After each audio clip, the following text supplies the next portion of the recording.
Yukarıda kimliği yazılı İsa Sakar, okul içinde ve dışında arkadaşlarına ve çevresine örnek olacak erdemli davranışlarıyla derslerindeki gayret ve üstün başarısından dolayı bu takdir belgesini almaya hak kazanmıştır.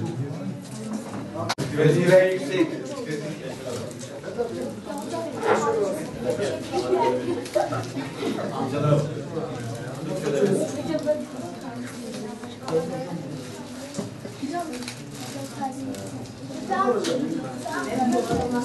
Diyalog. Bak değişik bir meslek çıkıyor.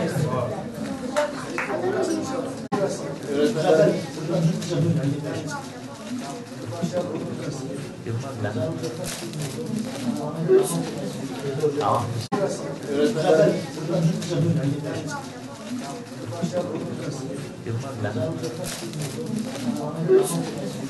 Tamam.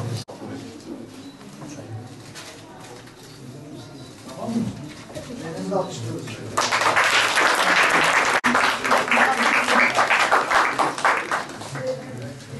Bir daha ümit Beyza'nın kim veriyordu? Beyza. Serkan, tebrikler olun. Takdir. Şöyle